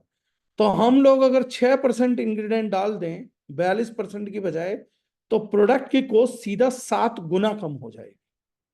7 गुना कम प्रोडक्ट कॉस्टिंग पे बाकी पानी डाल के थोड़ा सा थिकनर डाल दो, काम हो गया। जितने ब्रांड एक दूसरे से सस्ता कंपेयर करते हैं, उसे खेल के ही सस्ता और महंगा है। अब 16% किसी ने डाला है, किसी ने 14% डाला है, किसी ने 13% डाला है, तो उसने अपना 20% पैसा बचा लिया। और आपको कोई बहुत मोटा अंतर नजर नहीं आता, क्योंकि वो हल्का हल्का ही डिफेक्ट करेगा, 10-20%। तो आदमी बाजार से एक बार खरीद लाता है कि यार वो 115 की थी, ये 100 की मिल गई। एक्चुअली उसने 20% सस्ता किया था, लेकिन आपने 15%, 10% में खरीद लिया, यानी एक्चुअली में 100 रुपए वाला प्रोडक्ट आपको महंगा पड़ा है। 115 में आपको 16% सर्फेक्टेंट मिल रहा था, और आपको 100 रुपए में 13% मिला है, तो आपको कटौती 20% सर्फेक्टेंट की हुई, लेकिन अगले ने प्रॉफिट आपको 10% पास किया, यानी 10% उसने आपसे लूट करी। लेकिन एक आम व्यक्ति क्या समझता है, नहीं ब्रांड वैल्यू नहीं है भाई साहब, मैं सस्ता खरीद लाया। ये एक बहुत ही रीजनेबल अप्रोच है बेवकूफ बनाने की। हम लोगों ने क्या करा, हम लोगों ने कहा कि हम इसको एक जेन्युइन प्राइस पे प्रोडक्ट को प्रमोट करेंगे, लेकिन जितना हाईएस्ट सर्फेक्टेंसी लेवल हम अचीव कर सकते हैं, उतना सर्फेक्टेंसी लेवल हम लोगों को अचीव करना चाहिए। 42%, 43%, 45%, ये क्यों जरूरी है? इससे कॉस्ट तो बढ़ेगी कन्वेंशनल प्रोडक्ट के मुकाबले, वो हम कहीं ना कहीं कंट्रोल करेंगे, लेकिन सबसे बड़ी जरूरत ये है कि व्यक्ति के घर पे 16-16% की 3 बोतलें जाएं, उससे बढ़िया है 42-45% की 1 बोतल जाए। तो 3 बोतलों का प्लास्टिक पोल्यूशन रुकेगा, 3 बोतलों की लॉजिस्टिक्स कॉस्टिंग रुकेगी, और उस व्यक्ति को भी इसके इस्तेमाल का फायदा होगा कि वो 120 की 3 बोतलें खरीद रहा था 360 में, उसकी बजाय वो 180 या 200 रुपए में उतना ही मटेरियल खरीद लेगा। इसको बोलते हैं हम कंसंट्रेटेड क्लीनिंग। 16% वाला डायरेक्ट टू यूज है, कंसंट्रेटेड क्लीनिंग में वाटर डाल के यूज किया जा सकता है। गाढ़े पतले से कोई फर्क नहीं पड़ता है क्लीनिंग पे। अब कई लोग जो बोलते हैं नहीं सर क्लीनिंग का गाढ़ेपन से फर्क पड़ता है, चलिए मैं बता देता हूं। आप लोग कोई भी डिटर्जेंट पाउडर लीजिए जो अच्छे से अच्छा है, उसको पानी की बाल्टी में डालिए, ज्यादा मात्रा में भी डाल लीजिए, अगर पानी कभी गाढ़ा हो जाए तो मुझे वापसी आके बताइएगा। पानी पानी रहता है, उसके गाढ़ेपन पे कोई फर्क नहीं पड़ता। अगर क्लीनिंग प्रोडक्ट के डालने से कोई चीज गाढ़ी होती, पानी गाढ़ा होता, तो बॉस वो मैल कैसे निकालेगा कपड़ों से? सोचने की बात है। चलिए ये एक टॉपिक था। अब ये प्रोडक्ट रेंज आपके लिए क्या करती है? सबसे पहला काम करती है, मान लीजिए मैंने यूटेंसिल क्लीनर पकड़ा हुआ है 500 ml, तो ये बाजार का जो सबसे फेमस ब्रांड है उसमें सर्फेक्टेंट है 16%, हमारे प्रोडक्ट में सर्फेक्टेंट है 44%। यानी अगर आप एफिकेसी चेक करना चाहेंगे तो मार्केट के टॉप ब्रांड से, जो बाजार का टॉप ब्रांड है, उससे लगभग ये प्रोडक्ट 3 गुना इफेक्टिव है मिनिमम साइड। अगर आप उसकी 1 ड्रॉप लेते हैं तो उसकी 3 ड्रॉप लेते हैं, तो इसकी 1 ड्रॉप वो काम कर देगी जो उसकी 3 ड्रॉप काम कर रही थी। Similarly, जो बाजार में सेकंड बेस्ट ब्रांड है उनमें सर्फेक्टेंट होता है 7 से 8%। वो सस्ता करने के लिए ठीक आधा कर देते हैं, रेट 20% कम करेंगे लेकिन माल 50% काट देते हैं। उन ब्रांड्स के मुकाबले ये प्रोडक्ट 5 गुना ज्यादा इफेक्टिव है, 5x स्ट्रोंगर है किसी भी कन्वेंशनल ट्रेडिशनल ब्रांड से। मार्केट का जो लीडर है वो 16% पे है। बाकी डायरेक्ट सेलिंग के जितने भी ब्रांड है, मैं खुल के बोल देता हूं, 2-3 कंपनीज को छोड़ के जो डायरेक्ट बेचते हैं, जो विम बार की कॉपी करते हैं उस पैकेजिंग की, उन सारे ब्रांड्स का सर्फेक्टेंसी लेवल 8% से ऊपर नहीं है, खुल के ही बोल दे रहा हूं। और जो कंसंट्रेट कर रहे हैं वो भी 22-25% से ऊपर नहीं जा रहे हैं, बस वो डबल के करीब जाते हैं तो कंसंट्रेटेड बोल देते हैं उनके, कि हम कंसंट्रेटेड है कन्वेंशनल से, उनसे बेटर दिखता है। जबकि ये प्रोडक्ट जैसे मैंने बताया, मैंने परसेंटेज ही बता दी, किसी को चाहिए होगा तो कर लेगा। और सर्फेक्टेंसी के लिए भी जो हम यूज करते हैं वो कोकोनट क्लिंजर यूज करते हैं इस प्रोडक्ट के अंदर भी। कोई इमेजिन नहीं कर सकता, किसी ने बड़ा फेमस कर दिया था काम का ही। इसके अंदर भी जितने क्लिंजर्स हैं वो कोकोनट से बने हुए क्लिंजर्स हैं। So it gives you the best naturality to clean your products. Same goes for laundry cleaner. वही क्लेम इकली बायोडिग्रेडेबल, वो क्लेम आपको यहाँ पर भी है, परिवार बचाओ पर्यावरण बचाओ। उसके बाद ये लॉन्ड्री क्लीनर है, सेम गोस फॉर दिस। ये अपने कंपेरेटिव किसी भी लिक्विड क्लीनर से, पहली बात तो लिक्विड क्लीनर किसी भी सॉलिड क्लीनर के मुकाबले 1.5 से 2 गुना ज्यादा इफेक्टिव होता है। और ये अपने किसी भी कंपैरिजन के मुकाबले, कंपटीशन के मुकाबले, सिमिलरली जो मैंने कैलकुलेशन बताई, लगभग 3 से 4 गुना इफेक्टिव है। इसका जितना एंजाइम्स हम डालते हैं जो क्लीनिंग करते हैं, जिसके कारण से कपड़े की लाइफ बचती है। सस्ते डिटर्जेंट्स में कोस्टिक सोडा डाला जाता है जो क्लींजिंग तो करता है लेकिन आपके कपड़े के रेशो को कमजोर करता है। तो जिस भी व्यक्ति के पास अच्छा और महंगा कपड़ा है, वो कभी भी उसको सस्ते डिटर्जेंट से, जिन पे पहले इस्तेमाल करना होता है फिर विश्वास करना होता है, या जिस पे वो लड़की फ्रॉक में नाच रही होती थी, ऐसे ब्रांड से नहीं धोएगा, क्योंकि उसके कपड़े खराब हो जाएंगे, पूरे तरीके से कपड़े खराब हो जाएंगे। वो धीरे धीरे रेशो को कमजोर करता है। वहीं पे एंजाइम्स जो होते हैं वो रेशो को अटैक नहीं करते हैं, सिर्फ जो मैल होता है उसी को अटैक करते हैं, वो रेशो को अटैक नहीं करते हैं। इसलिए जो इन कपड़ों में अपने उसमें क्लीनर्स में कपड़ों को देता है, उन कपड़ों की लाइफ ज्यादा होती है। इन प्रोडक्ट्स को यूज करने का एक एडवांटेज, आपको ज्यादा लाइफ भी मिलेगी कपड़ों से, वो एक सेपरेट एडवांटेज है। सेकेंडरी थिंग क्या है, इस प्रोडक्ट के अंदर भी कंसंट्रेटेड फॉर्मूला है।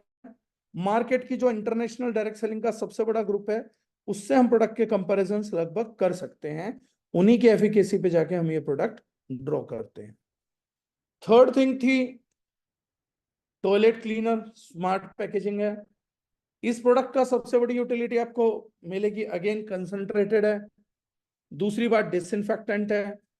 तीसरी बात है फ्यूमिकेशन नहीं करता। चौथी जो सबसे बड़ी बात आपको मिलेगी, इसमें हमने एक स्पेशली डस्ट रिपेलर डाला फ्लोर क्लीनर की तरह।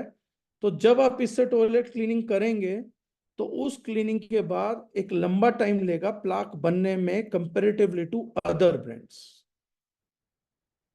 फोर्थ है हमारा फ्लोर क्लीनर। इसमें शायद इंग्रेडिएंट्स डिस्क्लोज किया हुआ हमने नहीं किया हुआ, पर मैं कर देता हूं, करा हुआ पाइन ऑयल कंसंट्रेट। इसमें हमने पाइन ऑयल कंसंट्रेट यूज किया है, केवल डायरेक्ट।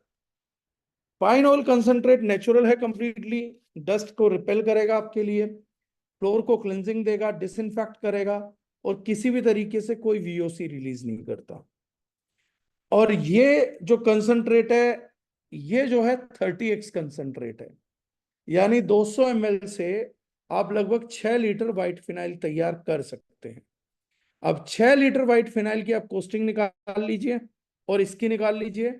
आपको 5 लीटर 800 ml पानी लेना है, ये डाल देना, शेक कर देना है, व्हाइट फिनाइल तैयार।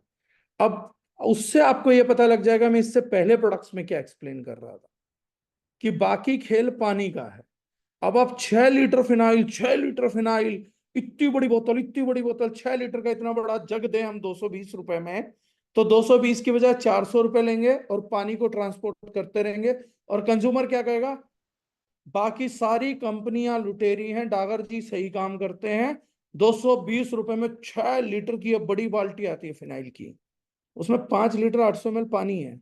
मैं ये 200 ml की बोतल दूंगा तो भी ये 6 लीटर जो है फिनाइल ही है, टॉप काम करेंगी। So that is how we are thinking and engineering our cleaning product range. Best part इसका क्या है, अगर किसी प्रोडक्ट का रेट मार्केट में यूटेंसिल क्लीनर का 120 रुपए है, तो इस प्रोडक्ट का रेट 120 वाले का 80 वाले के मुकाबले तो 400 है। 120 वाले के भी मुकाबले भी इस प्रोडक्ट का रेट जो है वो मरी से मरी हालत में 360 रुपए का है। लेकिन अगर कंसिस्टेंसी के बेनिफिट के बाद की मैं बात करूं, तो ये प्रोडक्ट 133 रुपीज में आपको लैंड कर जाता है आफ्टर कंसिस्टेंसी बेनिफिट। अब इस रेट पे मेरे को ये नहीं समझ आता कि आदमी दूसरा ब्रांड इस्तेमाल ही क्यों करेगा, वो चाहे कोई भी और कैसा भी हो। या तो दूसरे ब्रांड हमारे प्रोडक्ट की क्वालिटी और प्राइस को कंपेयर नहीं कर सकते, या बहुत साधारण सी बात है कि हम ट्रेडिशनल मार्केट के भी केमिकल वाले प्रोडक्ट को बीट कर रहे हैं।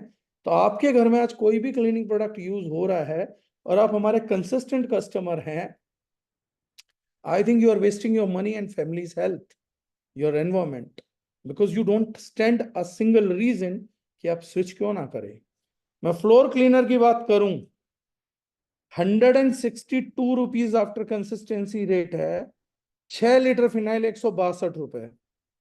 मुझे तो नहीं लगता मार्केट में इस टाइम पे मिल रही है, ऐसा मेरा मानना है, हो सकता है गलत भी हो।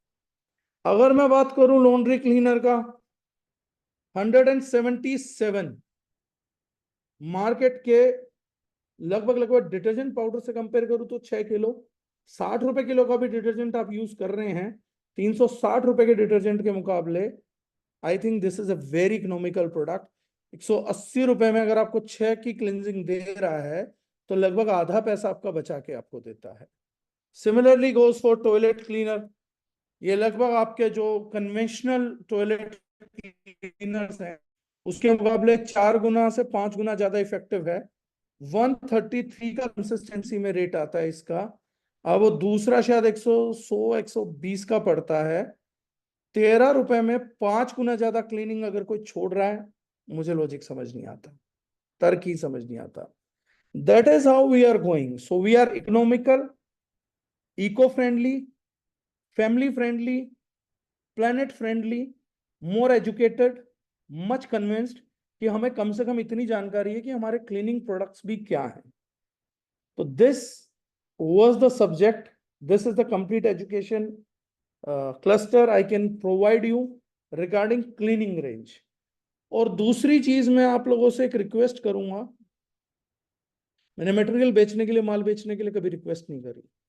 मेरे को सिखाया जाता है कि सेल्स के बिजनेस में पूरे वर्ल्ड में एक थ्योरी चलती है जिसको बोलते हैं क्लोजिंग, और क्लोजिंग का प्रेशर, क्लोजिंग के लिए कॉल्स। और मैं उनको गलत नहीं बोलता, मैं उन सब लोगों को अच्छा बोलता हूँ, मैं गलत नहीं बोलता और वो गलत है भी नहीं।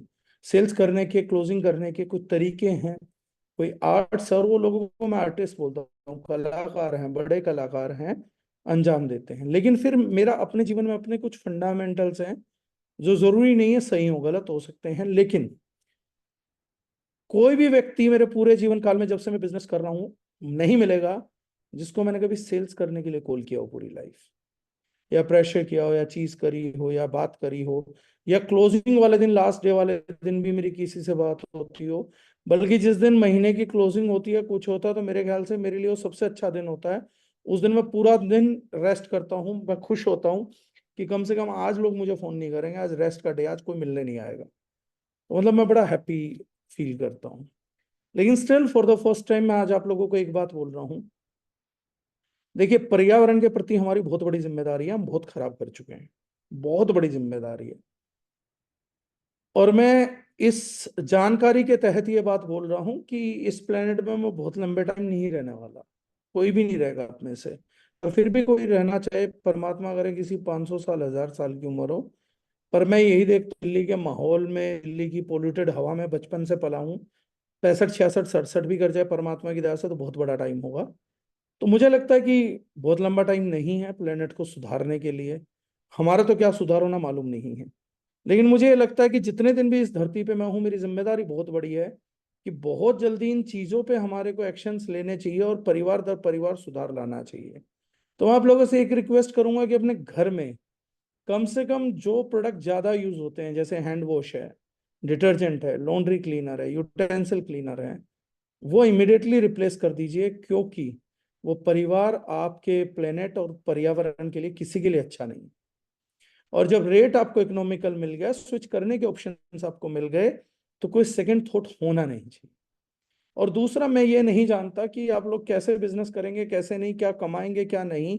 लेकिन मैं एक चीज मानता हूं, अगर कोई व्यक्ति कुछ भी नहीं कर रहा है तो एटलीस्ट इस महीने में प्लीज इस मुहिम को एक सहयोग दीजिए कि हर व्यक्ति कम से कम क्लीनिंग प्रोडक्ट्स को लेकर अपने गली मोहल्ले में, भाड़ में क्या बिजनेस होगा होगा, नहीं होगा नहीं होगा, अगर आप उनको बिजनेस नहीं कराना चाहते, एटलीस्ट इस अवेयरनेस को लेके मेरे सेशन को सुन के, हम यूट्यूब पे डाल देंगे, लिंक आपको भेज देंगे, मैं पोस्टर भी भेज दूंगा जहां पर न्यूज आई हैं। एटलीस्ट एक कमिटमेंट खुद से, इंसानियत के नाते, इस प्लेनेट के नाते करिए कि यार ये चीज अगर इस ग्रह के लिए अच्छी और सही दाम पे हो रही है, तो एटलीस्ट मैं 10-10, 20-20 लोगों को जागरूक करता हूँ। और अपनी जीवन में एक मिशन बनाता हूँ कि कम से कम मैं 100 लोगों को तो ये प्रोडक्ट पहुंचाऊं। यार दोस्त, रिश्तेदारों को फोन करके तो कन्विंस करूं, बात तो करूं।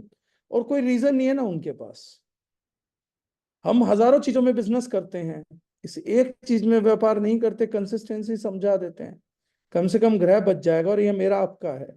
कम से कम किसी दिल्ली में आप सोच के देखिए, आपके प्रयासों की वजह से जब हमारे बिहार के लोग छठ मनाने जाएंगे और उनकी महिलाएं साफ पानी में छठ मनाएंगी, तो मेरे ख्याल से आपके दिल को भी खुशी तो मिलेगी। आज दर्द भले ही ना हो, तो मुझे तो दर्द भी होता है, बड़ा बुरा लगता है कि एक व्यक्ति त्योहार मनाने के लिए झाग में खड़ा है, बाहर निकलेगा और स्किन डिजीज ले आएगा। बड़ा दुख होता है, बहुत ही वो दिन अजीब होते हैं। मतलब मैं हर साल की न्यूज़पेपर की कटिंग दिखा सकता हूँ जब मैंने लोगों को छठ मनाते देखा, और मैं हर साल ध्यान देता हूँ कि क्या इस बार यमुना जी में घटा, क्या इस बार यमुना जी में घटा, क्या इस बार यमुना जी में घटा। इसके लिए मैंने एक बार स्लोगन भी सोचा था, तुम्हारी यमुना तुम्हें ही बचानी होगी, पॉलिटिकल पार्टीज नहीं बचाएंगी। नदियों को पोल्यूट पॉलिटिकल पार्टी इंडस्ट्रियलिस्ट नहीं कर रहे हैं, एक्चुअली में गुनहगार हम लोग हैं। तो प्लीज मेरी आप लोगों से एक रिक्वेस्ट है, बाकी सब चलता रहेगा। जीवन है तो बिजनेस है, बिजनेस है तो खेल है, खेल है तो खेल रहे हैं, कभी किसी को नीचा दिखाने के लिए, कभी किसी को ऊंचा दिखाने के लिए। लेकिन इस खेल को खेलिए आने वाली जनरेशन्स के लिए, इस खेल को खेलिए, लोगों तक पहुंचाइए, कम से कम इस प्लेनेट को मुक्ति दिलाने के लिए। इस प्लेनेट को रामवीर तंवर की जरूरत नहीं है, हम में से हर एक व्यक्ति की जरूरत है। जिसको आज परमात्मा ने नॉलेज दी, कम से कम 10-20 लोगों तक पहुंचाइए। आपको भी परमात्मा ने किसी वजह से नॉलेज पहुंचाई होगी। मेरे को जब ये चीजें पता लगी थी तो मैंने बकना चालू कर दिया। मैं बिजनेस नहीं सोच रहा था, मैं बिजनेस नहीं भी होता तो ये भोगता रहता। मैंने भोगना चालू कर दिया था कि परमात्मा ने किसी वजह से मेरे तक पहुंचाया तो मुझे आगे तक लेके जाना है। ये सोच के मैंने इस चीज को जिया है, इस चीज को किया है। और शायद वही ईमानदारी मैं प्रोडक्ट्स में दे पाता हूँ, इसीलिए लोग मानते हैं। और इसीलिए शायद दुनिया का भला हो पा रहा है, मेरे मेरे माध्यम से हो पा रहा है। कर ऊपर वाला रहा है। तो बस यही रिक्वेस्ट आप लोगों से है, अपना डिसीजन स्विच करिए। आज घरों में जाके देखिए कि आपके घर में क्या रखा हुआ है। मैं तो डेफिनेटली कोई ऑडिट नहीं करने वाला हूँ, लेकिन आप खुद से देखिए, खुद से सवाल करिए, और एटलीस्ट एक जिम्मेदारी लीजिए कि अगर आप 50-100 लोगों को जानते हैं, मसाले वो बदले ना बदले, समझ आ जाए बदल ले, उन्हीं का भला होगा, ईश्वर करे। कॉस्मेटिक बदले ना बदले, वो भी उन्हीं के भले में है। लेकिन क्लीनिंग प्रोडक्ट वो जरूर बदले, क्योंकि ये सबके भले में। कोई अपने भले से भी ज्यादा सोचे तो बहुत बढ़िया बात होगी। तो यही मेरी रिक्वेस्ट है। This is very very great category to save planet rather to make sales. और मैंने उतना ही बड़ा सेशन उतने ही दिल से लिया, जबकि मैं ये जानता हूं ये प्रोडक्ट रेंज ना हमारे डिस्ट्रीब्यूटर को कमा के देती है, ना कंपनी को कमा के देती है। लेकिन फिर भी मैं इस प्रोडक्ट को पूरे दिल से प्रमोट करता हूं, क्योंकि उस ग्रह को बचा के देती है मुझे, जिस ग्रह का मैं वासी हूँ, जिस ग्रह ने मुझे सब कुछ दिया, आप लोग दिए, इज्जत दी, समाज दिया, खुशियां दी, परिवार दिया। उस ग्रह के प्रति मेरी कुछ जिम्मेदारी है, इसलिए इस सेशन को मैं ज्यादा दिल से लेता हूँ। क्लीनिंग प्रोडक्ट्स पे मेरे से लोग सेशन कम करवाते हैं, उसका रीजन यही है कि डिस्ट्रीब्यूशन बहुत कम है, कमा के नहीं देता, कमा के कंपनी को भी नहीं देता, कमाए किसी को नहीं देगा। लेकिन ये प्रोडक्ट कमाने से ज्यादा दुआएं कमा के देता है। हर चीज पैसा नहीं कमाती, लेकिन अगर इस प्रोडक्ट के थ्रू ब्लेसिंग्स मिली, आशीर्वाद मिला, परमात्मा खुश हुआ, तो वो बिकने लग जाए जो दुनिया का मैं बिकता हूँ। क्योंकि मेरी टीम में एक लड़का हरीश, तो मैंने उसको बोला था, if you are doing something, तो मैंने कहा था बेचता ऊपर वाला है, तुम्हें तो बस उसकी करे गए काम करना था, तुम नहीं बेचते, तुम्हें तो पता ही नहीं। अगर किसी को ये वहम है कि मैं बेच रहा हूँ, या मुझे वहम है कि मैं बेच रहा हूँ, तो मैं आज बता देता हूँ, जिसको वहम है वो बेच रहा है, वो आज से 1 साल बाद अपनी सेल्स बता दे कितनी है। सिर्फ ईश्वर जानता आपकी सेल्स कितनी है, क्योंकि बेचता वो है। जो रेवेन्यू आपके खाते में आएगा सिर्फ ईश्वर देगा, वो जानता है कितना है। तो प्लीज इसको एक ईश्वरीय कार्य मानिए, परमात्मा का कार्य मानिए, प्लेनेट का कार्य मानिए, और इसको करिए। वक्त दर हम वक्त हम भी सुधार करेंगे। हमने इसलिए इसको पहली प्रोडक्ट रेंज बनाया, जैसे ही हमारे को होलसेल में प्रोडक्ट मिला, तो इस प्रोडक्ट के हमने 40% तक प्राइस कम करे। मेरे लिए बहुत आसान था, ये उस रेट पे माल बिक रहा था जिस रेट पे था, तो 40% में प्रॉफिट भी बुक कर सकता था। लेकिन वो 40% रेट डाउन करने का रीजन शायद आज आप लोगों को जूम पे समझ में आएगा कि क्यों हमने प्रॉफिट लेते ही प्रॉफिट पास कर दिया, क्यों 40% प्रॉफिट हमने प्राइसेस गिराए, ताकि ये प्रोडक्ट जन जन तक पहुंच सके, कन कन तक पहुंच सके, क्योंकि जनता को जरूरत है। सो अगर किसी के कोई क्वेश्चन है, प्लीज यू मे आस्क। बाकी भाटिया साहब, over to you. Thank you so much sir.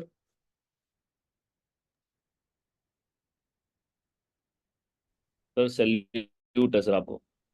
Thank you सर। आंखें ही नहीं, दिल और दिमाग सब खुल गया है। हाँ, होना चाहिए सर, प्लेनेट के प्रति जिम्मेदारी है। अगली पीढ़ी आप लोगों की इस ग्रह पे आ चुकी है, वो बड़ी हो रही है। इस हालत में तो ग्रह नहीं सौंप पाएंगे सर। हम वो माँ बाप हैं जिनके घर का लेंटर टूटने को है और बच्चों को विरासत देके जा रहे हैं और बच्चों को दुआएं देके जा रहे हैं कि ये टूटे हुए लेंटर के घर के नीचे अपना परिवार बसाना, परिवार बढ़ाना। मुझे समझ नहीं आता, जिस घर की छत गिरने वाली है उसके बुजुर्ग अपने बच्चों को आशीर्वाद कैसे देते हैं, दूधो नहाओ पूतो फलो। इस लेंटर के नीचे नहीं पूत फल सकता, दूध से नहीं नहा सकते, ये टूटेगा। हमारे ऑफिस की बगल में एक्चुअली अनफॉर्चुनेट इंसिडेंट हुआ था, तब मेरा ये मनोभाव जागा था। 2 बिल्डिंग छोड़ के तीसरी बिल्डिंग में बेचारा चाय वाला जो है वो चाय बेचता था यहाँ पर, और टूटा सा मकान था, रहने के लिए किसी से ले लिया, छज्जे गिरने वाले थे। उसने भी बड़ी समाज सेवा मान के दे दिया, पर ध्यान नहीं दिया कि इस मकान के छज्जे गिर रहे हैं। और उस गरीब ने भी ध्यान नहीं दिया कि ऐसी छत नहीं चाहिए होती। उसको सर एक छोटा सा बच्चा था, वो महिला दूध पिला रही थी और वो लेंटर गिर गया, और वो डेड बॉडीज मैंने खड़े होके सामने जाते देख ली सर। उस दिन मैं बैठ के सोच रहा था कि क्या उस आदमी ने कोई एहसान किया, उसे पता था मेरा मकान पुराना हो चुका है, इसके नीचे किसी को जगह नहीं मिलनी चाहिए थी, और उस गरीब को ये जगह नहीं मांगनी चाहिए थी। अपराध दोनों का सम्मिलित था। लेकिन एक 2-3 महीने के बच्चे ने सर उसकी कीमत चुकाई पूरी की पूरी। मतलब इमिडिएटली वो लेंटर गिरा और वो हो गए। तो ये प्लेनेट भी कुछ ऐसा बन चुका है सर। हम लोग तो जिंदगी जी चुके हैं। मैं तो ये बोल रहा हूँ, अगर ईश्वर ना करे कल भी मौत आ जाए तो मेरा क्या ही गया। एक लंबी भली जिंदगी देखी, खेले कूदे, लोगों से मिले। लेकिन नए बच्चे जो आ रहे हैं सर, उनको ऐसा ग्रह तो नहीं देना चाहिए जिसके लेंटर टूटे हों। मेरा तो खैर कोई बच्चा भी नहीं आ रहा है, और परमात्मा ने चाहा तो इस जन्म में तो आएगा भी नहीं, कोई ब्लड लाइन में चाहता भी नहीं हूँ। क्योंकि ऐसे लेंटर के घर में कहाँ बच्चे लेके आऊं। कईयों ने मुझसे पूछा आप शादी नहीं करते। भैया, टूटे लेंटर के घर में मेरे पास दूसरी विरासत नहीं है ना। दूसरा ग्रह हो तो बच्चे कर लूं। घर तो मेरा ही है, मुझे पता है किस हालत में, जर्जर हालत में, बाकियों को तो मालूम नहीं है। कोई पेरिस समझौता कर रहा है, कोई ग्लोबल वार्मिंग समझौते कर रहे हैं। हम सोच रहे हैं 2050 तक कुछ होगा, तो हम तो कम से कम नहीं होंगे। हमारे बच्चे तो होंगे ही, उनके बच्चे तो होंगे ही। हम नहीं मरेंगे, हमारे पोते जल के मरेंगे। हम नहीं मरेंगे ग्लोबल वार्मिंग की बाढ़ में, मेरा पोता मरेगा। तो मैंने एक दिन घर पे कहा था, मैंने कहा मुझे इस माहौल में ना ब्लड लाइन लाते हुए डर लगता है। आप लोग ये पूछ रहे हैं मेरे से कि तू बच्चे नहीं करेगा तो वंश कैसे चलेगा। मैं तो कह रहा हूँ जिन्होंने कर लिए उनके भी वंश कहाँ ही चलने वाले हैं। जो हालत ग्रह की है ये तो किसी का वंश नहीं चलने देगी। तो इसलिए मुझे लगता है मेरी नैतिक जिम्मेदारी, जहां से जो कर सकता हूँ बचाऊं। बाकी तो दुनिया के समस्त बुद्धिजीवी अपने अपने लेवल पे सब जगह भिड़े पड़े हैं, और उम्मीद करता हूं मेरे छोटे से प्रयास के साथ उन लोगों के बड़े प्रयास सफल हो बॉस। आप सबका वंश सिर्फ तब चल सकता है जब ये ग्रह चलता रहेगा। अगर ये ग्रह नहीं है ना, मैंने अभी पीछे लिखवाया था, there is no planet B. There is no planet B sir. हमें इसी को सुधारना पड़ेगा, इसी को कुछ करना पड़ेगा। और उसके लिए हम जैसे छोटे छोटे आदमियों को बड़े एक्शन लेने पड़ेंगे। हम 1/130 करोड़ हैं सर, और हमने अपनी 1/130 करोड़ जिम्मेदारी संभाल ली और जगा दी सर, तो 130 करोड़ लोगों का बच जाएगा जीवन। तो बड़ी ये सिंपल सी संवेदना है। पहुंचे तो ठीक है, नहीं पहुंचे तो भी ठीक है, कोई फर्क नहीं पड़ता। कम से कम मैं जब मरूंगा एक सुकून में मरूंगा कि मैं कोई ऐसा वंश नहीं छोड़ के जा रहा हूँ जो मेरे बाद मरेगा, जल्दी मरेगा, तकलीफों में मरेगा। मैं इस चीज का सुकून मानता हूँ। मैं कई बार इस चीज से परेशान था कि मेरे जैसा कॉन्शियस और जिम्मेदार आदमी शायद सुकून से नहीं मर पाएगा अगर उसे यह पता होगा कि उसके बेटे को यहाँ जल के मरना है या बाढ़ में आके मरना है। तो मेरे को लगा कि वो पेन शायद मैं ले नहीं सकता। तो मैंने कहा ऐसे ही रहते हैं जीवन भर, इस पेन को लेने से अच्छा है कि मैं कुछ काम करूं, दुनिया के वंश बच जाए, वो भी बहुत बढ़िया है। और वो हलचल मूवी का डायलॉग है, मैं कौन से डायनासोर की आखिरी पीढ़ी हूँ कि मेरा वंश नहीं चला तो कोई डायनासोर नहीं देखेगा। मनुष्य को वंश बचा रहना चाहिए, बस ये वंश बचा रहना चाहिए। जो बच्चे इस ग्रह पे आ चुके हैं उनकी कोई गलती नहीं है, उनको अच्छा प्लेनेट मिलना चाहिए। और वो बेचारे भी स्कूलों में पढ़ेंगे, उनका टाइम नहीं आया, वक्त हमारे जैसों का ये मेहनत करने का। Right sir. So thank you so much sir. Any questions? कुछ खास क्वेश्चंस नहीं आ रहे हैं आज। राइट सर, कुछ खास क्वेश्चन नहीं आ रहा, तो आज मैंने इन्हें बहुत पका लिया, छोड़ देते हैं। नहीं सर, जबरदस्त चल रहा आज का, बहुत ही। अंकुश जी लिख रहे हैं इंस्पिरेशनल, कोई डाउट ही नहीं है। Thank you sir ji. Right sir. तो hopefully, thank you so much sir, thank you so much for your time. Thank you बढ़िया साहब, thank you everyone, thank you so much. So everyone, आज के session के बारे में तो मुझे तो कुछ बोलना नहीं है। हाँ, ये जरूर बोलना है कि जैसा कि हम सब जानते हैं, अगर आप मेरी ही तरह अ, इस केमिकल फ्री मिशन का पार्ट हैं, तो हम सब जानते हैं कि हमें प्रोडक्ट को कम कॉस्ट में अफोर्डेबल अपने लिए कैसे करना है। उसका एक ही तरीका है, कंसिस्टेंसी। ऑल्दो ऑलरेडी हमारा प्राइस मार्केट के प्राइस से कम है, बट कंसिस्टेंसी आज और कल, tomorrow is the last date of consistency, right.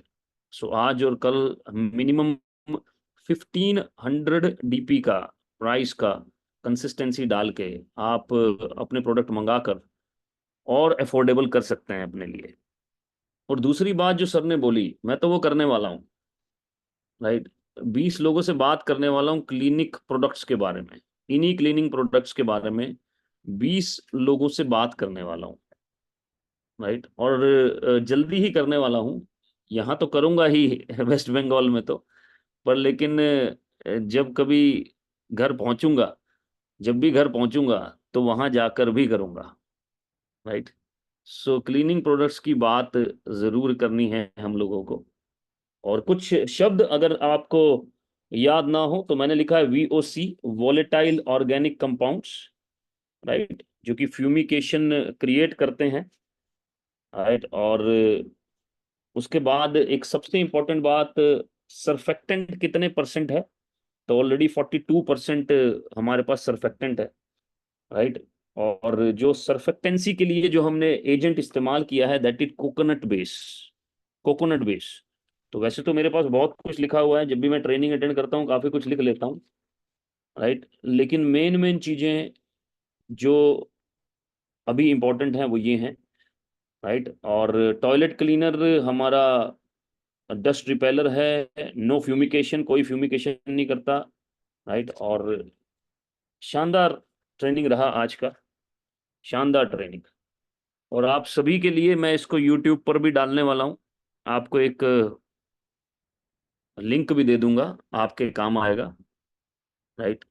और thank you so much, all the very best. और जितने भी लोग अ, हमारी टीम का हिस्सा हैं, बेसिकली वैसे तो हम एक ही टीम का हिस्सा हैं, केमिकल फ्री, तो कल सुबह जो हम 7 बजे का ट्रेनिंग कर रहे हैं उसमें ज़रूर आएंगे, right sir. Thank you so much everyone, and have a wonderful wonderful day. मैं चाहूंगा अंकुश जी मेरे साथ है, अगर अंकुश जी कुछ बोलना चाहें please, Ankush ji, before we close the show, because you are cohost, अगर आप मुझे सुन पा रहे हैं तो, इफ यू आर बिल्कुल एबल। उमर सर, मैं अभी फील्ड एक्टिविटी के अंदर ही था, लेकिन फिर भी मैंने गाड़ी साइड में खड़ी करके पूरी मीटिंग अटेंड करी है। और it was such a amazing session sir. और मैं सिर्फ इतना ही बोलूंगा डागर सर के लिए और इस मिशन के लिए, मैं हमेशा बोलता हूँ, जहाँ कहीं भी लिखता हूँ, दार्जुब नाइन दिल से, and blessed with the best. मतलब लाइक 9 साल के कैरियर में सर, जो फीलिंग, जो मजा आज दार्जुब नाइन के साथ, डागर सर के साथ काम करके आ रहा है, मैं हमेशा बोलता हूँ कि आज दार्जुब नाइन का प्रोडक्ट बेहतरीन है, ये हर कोई जानता है। लेकिन दार्जुब नाइन का जो सबसे बड़ा प्रोडक्ट है और सबसे यूनिक प्रोडक्ट है, जो हमसे कोई कॉपी नहीं कर सकता, वो है जितेंद्र डागर सर। और मतलब मैं हमेशा कहता हूँ इस चीज को, कई सारे लोग बोलते भी हैं कि लाइक अंकुश जी का डागर सर से एक अलग अटैचमेंट है, लेकिन अलग अटैचमेंट होने का रीजन है सर, क्योंकि 9 साल के कैरियर में मैंने कभी अपनी लाइफ में ऐसा इंसान नहीं देखा जो इस तरह की थॉट प्रोसेस और इस तरह की सोच रखता हो, एनवायरमेंट को लेके, अपनी टीम को लेके, लोगों को लेके। और सर ने जो क्लोजिंग वाली बात बोली, मुझे तो सर अप्रोक्सीमेटली 2.5 ईयर्स कंप्लीट होने वाला आज दार्जुम 9 में। वाकई में मैंने मतलब लाइक कभी सर के मुंह से वो चीज नहीं सुनी कि कितना आपका क्या हो रहा है, किस तरीके से हो रहा है। मतलब उनकी बातें हमेशा अपना अपने आप में इतनी इंस्पिरेशनल होती है कि इंसान ज्यादा से ज्यादा बिजनेस करने के लिए और अपना बेस्ट देने के लिए हमेशा उनको उनसे बात करके मोटिवेट हो जाता है। तो डेफिनेटली सर, आज एक बहुत अच्छी ऑर्गेनाइजेशन का, बहुत अच्छी कंपनी का हम हिस्सा है, और डेफिनेटली मिलकर इतिहास क्रिएट करेंगे, हिस्ट्री रचेंगे sir. Thank you so much sir. Thank you so much, Ankush ji, for your wonderful words, and all the best, everyone. Let's go for Thailand, and last date of consistency tomorrow, right? All the best. Jai Hind.